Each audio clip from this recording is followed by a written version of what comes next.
Alrighty, let's get into Apple. It's no secret, I'm not going to break any news here, that mega cap earnings growth is accounting for all of the earnings growth, or the great majority of earnings growth this quarter, which is no surprise why people continue to go to those stocks. Hello, Apple. Now, I get that, their revenues declined 5th time in 6 quarters, but services revenue rose 14.2%. That's a new record. China revenue, yes, it declined, but it was way better than feared. And then a mountain of a buyback, the largest ever by any company ever.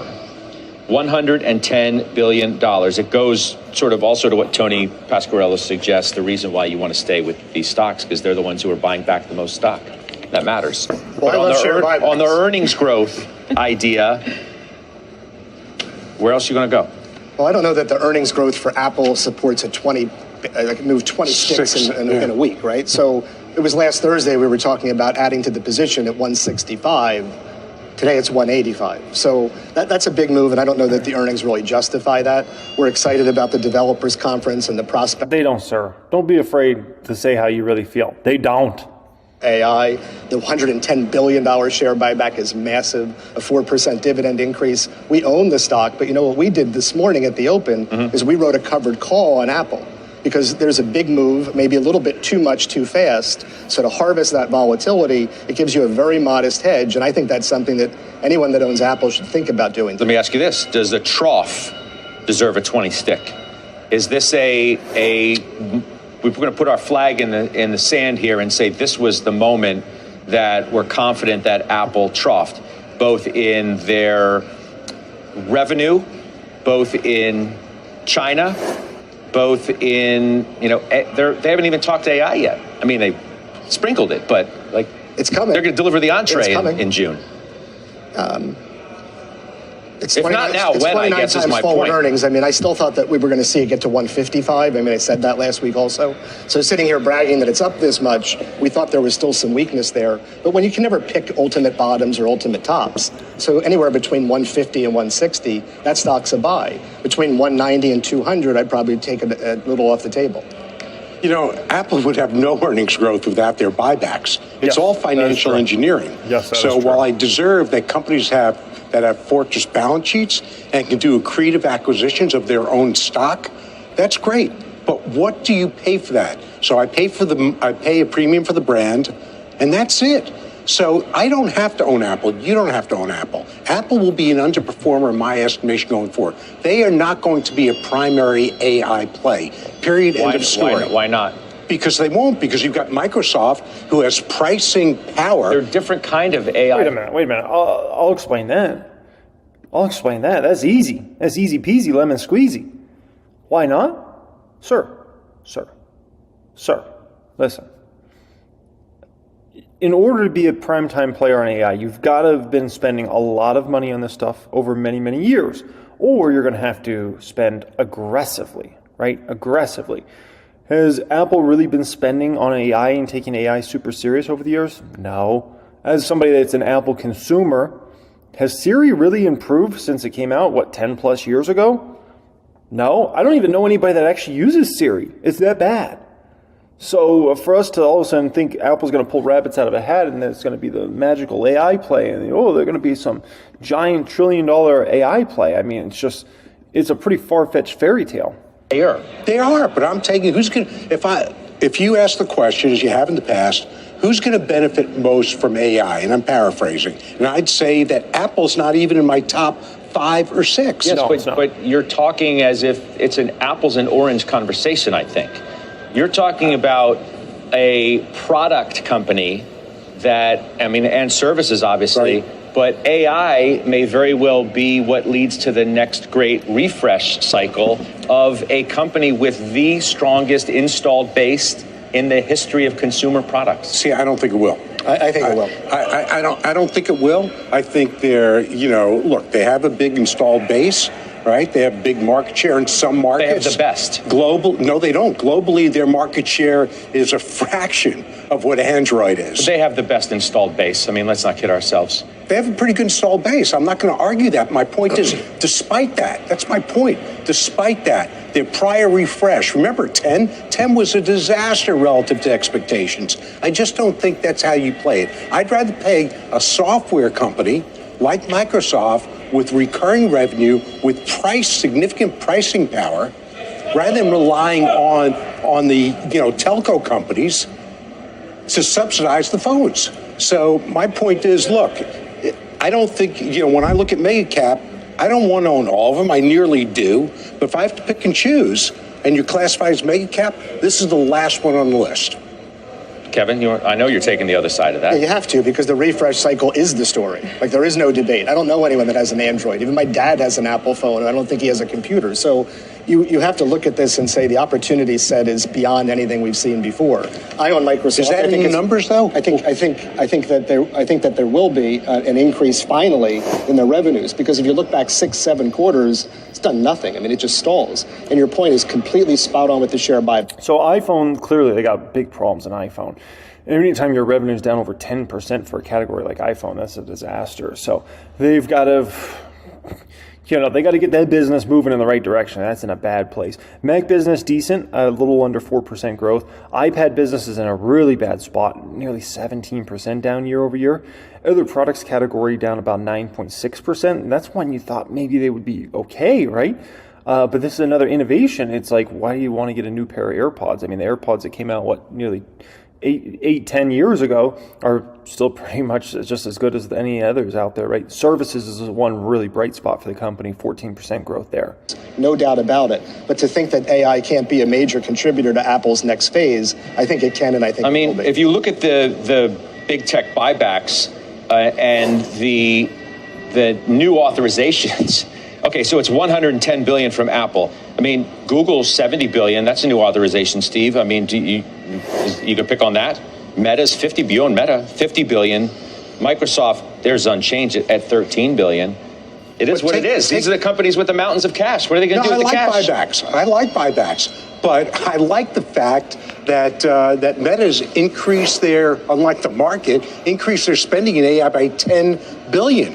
That's going to be much more accretive to earnings and have longer staying power than a share buyback, which they also have. 100%. I'm surprised. I'm agreeing with Short Hills Capital here, Mr. Steve Weiss. That's pretty dang rare. This might be a historic video. Holy smokes. But listen, this is the difference in CEOs. We got one company, Tim Cook. He's never been an innovator. They haven't done anything since Steve Jobs and Johnny Ive left the company, right? He's not an innovator. He's not really an entrepreneur type guy. He's a good business runner.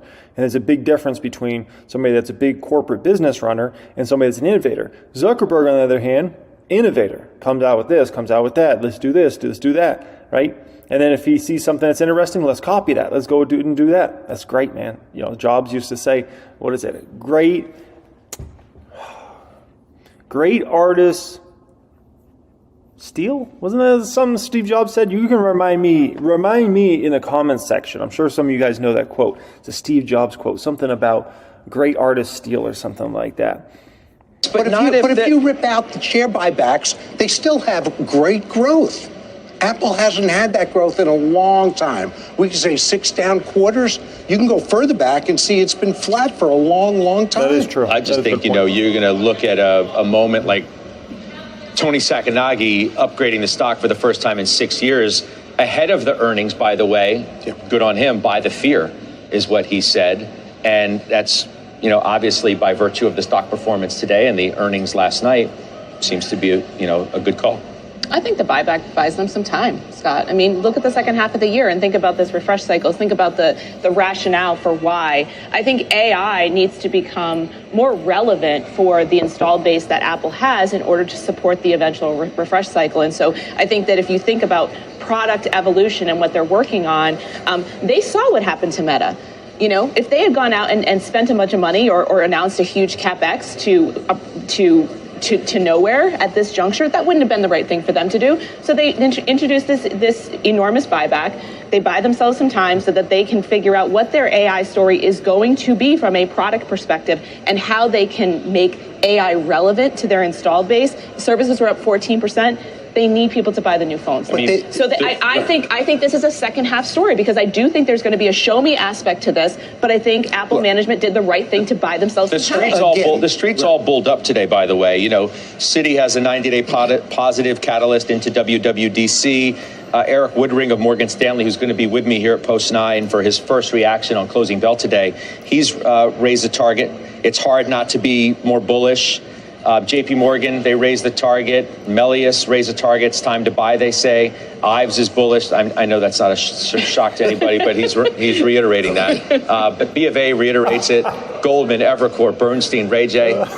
Yeah, and I get it. And look, there's nothing wrong with owning Apple, but again, I've got to pick and choose where I'm going to get the best performance. And to me, to read into what you're saying, if Tim Cook didn't come out and wanted to talk about, spending on AI, but said, hey, look what happened to Zuckerberg and Meta, so I'm not going to do it. That's no way to run a company. He's running it quarter to quarter. Yes, Think longer term. Who cares what the market does in one quarter? You're telling me he's running a quarter to quarter, and that will be the detriment of Apple long term, right? But the good news is, Steve Jobs and Johnny Ive put in such a beast here that it's going to take a long time to tear down the fortress, right? But Cook's doing a good job of slowly tearing that fortress down. Let me be very clear about that. Now, one really good thing for Apple, though, and I've spoke about this, one really good thing is next year's iPhone should be a banger. Now, will it be a banger because of some software and AI? No. It's going to be a banger, likely, because from what I'm hearing, it's going to be a bigger iPhone. This is all it comes down to. The fact is they're going to make bigger iPhones, and everybody's going to be like, oh, I want the biggest iPhone. And so you could actually see a very nice year for iPhone next year. And I'm calling that before anybody in the world is calling that. I'm the only one. So remember, next year, when that bigger iPhone comes out, and then when it starts selling really well, remember who called it before? How many rabbit holes do you want to go into? You're telling me that Tim Cook is running Apple quarter to quarter? Yes. No, I'm saying yes, he is running quarter to quarter. I think you're responding to what I was saying was I do think that they're going to have a very well articulated AI strategy. There's no doubt. Don't step down from that comment. Just stick with it. Yes, he's running that company quarter to quarter. Apple's going to have that. I think in this moment, however, the inflection point for them is they came into an earnings season where China wasn't as bad as they thought it was going to be, where they had strong services, and they had plenty of cash to be able to announce this buyback, which to Scott's point matters right now. People want to see capital coming back to them. This isn't 8 years ago where people were like, why aren't these big tech companies spending on growth initiatives? Now they're giving you want dividend. to see you back. All right, guys, a lot to get into in this one. Get ready to get your flapjacks flipped. Apple. Oh, baby. So, we can be distracted by this, we can be distracted by that, but at the end of the day, it all comes back to the numbers. What do the numbers look like for Apple? Product revenue plummeted for the company. In this same quarter last year, they did about $74 billion in product revenue. That's like physical things, iPhones, iPads, MacBooks, all those sorts of things, right? Headphones. And in this latest quarter, they did $66.8 billion. So their product revenue fell off a cliff.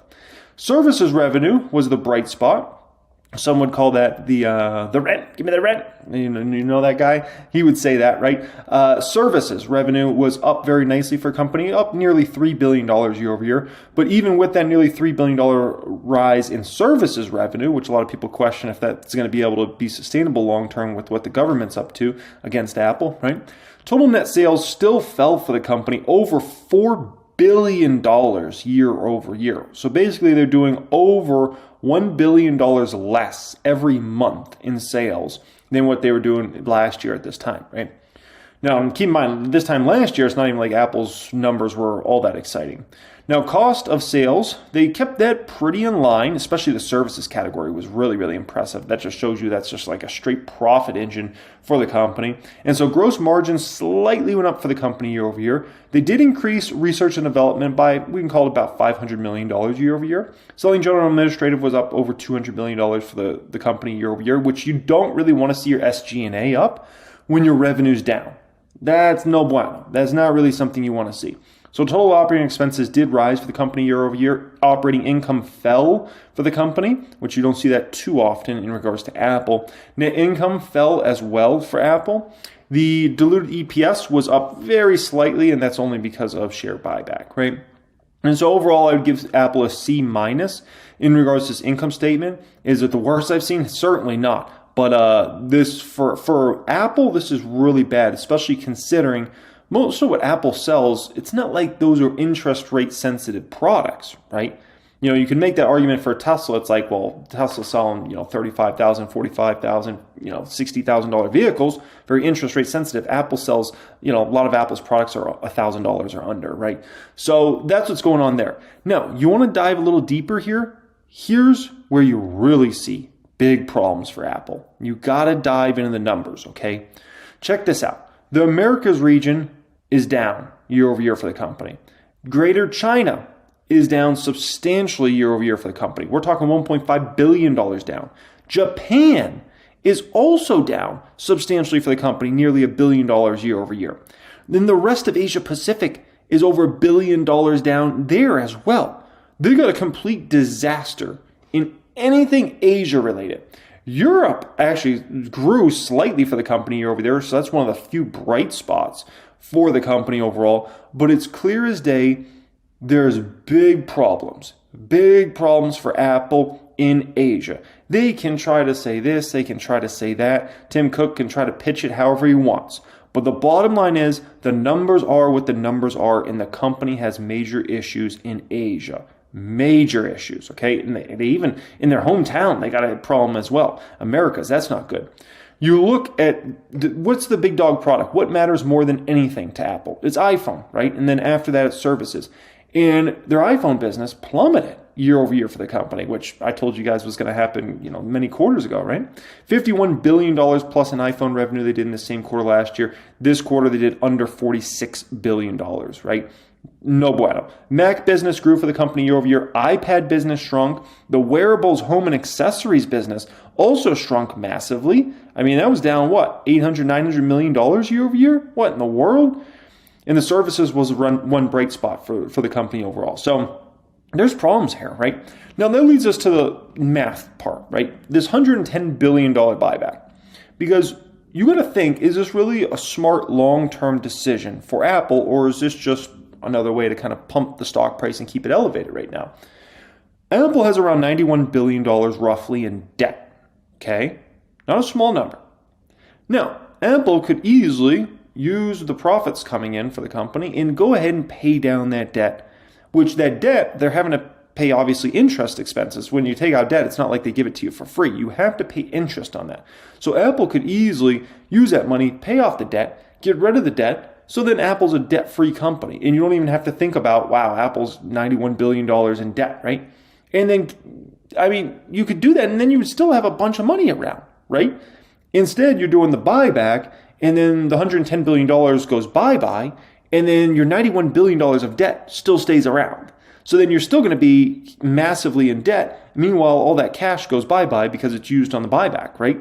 And so this is something that you got to consider. And plus, the company's going to have to lose billions of dollars in interest expense, right, on all that debt they have. And once again, they have to lose that year after year after year after year. It's not like it's just a one-off thing when you got a massive debt load like that. So it's the first way of looking at this. Next way of looking at this, think about it like this, right? $110 billion you're going to spend on a buyback. Well, right now on a one-year treasury, you can get about 5.2% roughly, right? So if you can get 5.2% on $110 billion, the math on that is about $5.7 billion of interest income Apple could generate for the business model, right, over the next year. Now, that would increase earnings per share a lot. It's not like the only way to increase EPS is just by buying back shares. No, if your net income goes up and up and up, which interest income plays into your net income, right? Then guess what? Your EPS up. And so keep in mind, that also would build you much more of a fortress balance sheet, because then it's not like that $110 billion goes away. Now you have $115.7 billion on the balance sheet, right? That then if you want to continue to earn interest on, you can, or you can decide to do something with it after that point in time, right? So then you have more of a fortress balance sheet overall. Here's more math for you. Apple's net income in 2023 was around $97 billion, and we'll see this year if their net income's down or up. My guess is it will probably be down year over year, their net income in 2024, but we'll just say $97 billion, right? Now, say you add a $6 billion of interest income the company could generate roughly, at 5.7, right? And that's about a 6% help to the bottom line, essentially, right? So if you're doing 97 billion, you got another 6 billion coming in interest income. It's about a 6% roughly help to your bottom line. Now, Apple's $110 billion market cap, and the market cap as of tomorrow should be roughly around $2.8 billion, maybe 2.75, but let's say it's 2.8 billion tomorrow, right? Say it's a really good day for Apple's stock price tomorrow and gains, hold, and all those sorts of things. Well, if you're doing a $110 billion buyback, that's about a 4% buyback, right? So you could help your bottom line about 6% here, or you could help things out about 4% with a buyback, right? Buybacks make sense if your stock price has been destroyed and it's like, at multi-year lows or something like that, or all-time lows like that. That's when a buyback can really help because your market cap's so far down. So 110 billion will go a long way. So, and once again, the 110 billion goes bye-bye. Versus if they had that there, they would still have the 110 billion on the balance sheet, which is absolutely beautiful, right? So this is where we lead to Tim Cook, right? You could use this money, you could spend it on future products and services. But I'll just be completely honest, being what I've seen out of Apple over the last many years, I don't think they got it anymore. I don't think it really matters how much they spend on products and services. It doesn't look like they can come out with anything game-changing. They haven't since Johnny Ive left the company, right? And so the company's just kind of in stagnation mode. It seems like without a clear leader there, without a Steve Jobs or a Johnny Ive, it just seems like now the company's just kind of like floundering and trying to keep things going like what they got going on, right? Now, meanwhile, all the other Mag 7s, right, all their competitors, the other big companies, are spending extremely aggressively on their businesses, right? They're buying chips, they're building out artificial intelligence platforms that are the future of the next 10, 15, 20, 30 years, right? You look at what Zuckerberg's doing, obviously you look what Jensen's done at NVIDIA, you look at even what Mr. Softy's up to, Microsoft, with what they're doing in their own business, in their OpenAI investment. You look at even Google, they've been kind of a laggard, but you look at what they're doing, you look at what Tesla's doing. Elon Musk is trying to get his hands on as many AI chips as possible. And you look at all these other guys, and then you look at Apple, and it's just like, Cook's over here, he's like, oh yeah, our revenues are negative, our revenues are going down, but, and there's all these growth opportunities out there that we could be spending on, but you know what, let's just announce the biggest buyback ever. Like, it's insane. It's literally insane. It's just, just like, wow, it's insane, but it's also sad, right? Because you think about the great company Steve Jobs built. Would Steve Jobs ever be doing this? No. You think Steve Jobs would ever be like, you know what? Our revenues are going down, but you know what? Let's go ahead and announce the biggest buyback in history, $110 billion. That seems like a great idea. No. Like, are you freaking kidding me? Steve Jobs would never do this. It's insane. It's sad to see what's happening in such a great company, man. It really is. And people don't even realize it's happening right in front of their face right now. And it's so sad to see, right? Someday this will happen to Amazon. This will happen to Jeff Bezos' company. It's not today, but maybe after Andy Jassy leaves the company as CEO, maybe 5-10 years, it will eventually happen to an Amazon. It will eventually even happen to a Tesla someday when Elon Musk goes bye-bye and then there's some new CEO. It will happen to that great company. It will happen to NVIDIA someday as well when Jensen goes bye-bye. And, slowly this is what happens. The cultures erode. You get bean counters in there. You get people that are very short-sighted, that are just focused on trying to keep the stock price up rather than making decisions that will benefit the company for the next 5, 10, 15, 20 years. By spending $110 billion on a buyback, you're not benefiting the company for the next 10, 20 years. You're basically just trying to help out the stock price in the short term, right?